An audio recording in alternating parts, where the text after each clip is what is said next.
earlier this month, actor and performer Ben Vereen was in Rochester, but we're not done with him yet. Yeah, Ben was a guest at the Monroe County Office of the Aging, and today he's speaking about managing his diabetes. He joins us by satellite along with Dr. Michael Bush, a California endocrinologist. Good morning to you both. Good morning to you, and hi, Rochester. Good to be with you again. Yeah, well, let's start talking about your visit in Rochester before we move on, Ben. I know you were here with the Office of the Aging. You were talking about diabetes there as well? No, we're talking about the aging, about how to change the mindset of the country to a positive, from a negative to a positive, and what we can do. And so that was what I was sharing with them.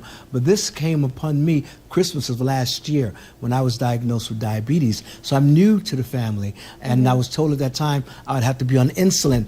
And insulin to most people is a frightening word. And I was wondering, what am I going to do now? How is my, because I didn't recognize the symptoms, as you know, and I didn't know what was happening to me. You know, I was falling, I was, you know, my mouth was dry, I was urinating all the time, I didn't want to do anything, I didn't want to take dance classes, which is for me a rough, that's saying a lot. You know something's wrong, I didn't know what was happening. Something's wrong. So when you become aware, and then you go to your doctor, and he fills you in on, okay, how you can live with this. And that's when I met Dr. Bush, and he's put me on a program. Absolutely. So what kind of program did you put him on, Doctor? Well, the important thing to know is that I think every patient is going to be different. Ben was already, he had already been hospitalized, he had already actually been put on insulin when he came to meet me. And a lot of our time really was trying to figure out how to adapt the medicine to the patient and not necessarily the other way around. Because the one thing I didn't want to do was stop this man from being as active as he is, since his activity and his exercise goes a long way to helping him control his diabetes. And Ben, if I could just ask you, we saw the pictures of when you were in Rochester just a moment ago. There was one of you sitting next to our county executive, Maggie Brooks. She's laughing. You're sitting out on the table having a good time. But we read here that you're a performer, you're a Tony Award winner, but you've had you've been through a car accident, a stroke, and now diabetes. And so how do you, we got about a minute left here, how do you kind of keep your energy up when you've been through what you've been through? Life is good. You send out the energy. When this came about, I was approached, went looking at how I can help other people to take the stage. And I met with Santa Fe Adventist, and they came aboard and made it happen. And so that's why we're here today, to make you aware that you can live a good life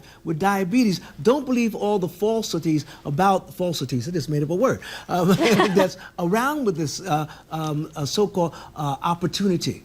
We love the love the attitude. Thank you. My website, bensdiabetesstory.com. You have more there. I tell my story. Dr. Bush is on and has other links, and also how to talk to your doctor. Be sure you ask your doctors to please. Can I have a, what is it called? Well, a fasting blood sugar would be the best way to check. Yeah. And where do we see you on stage next, Ben? You'll see me on November 15th on Hallmark, in a show called Accidental Friendship.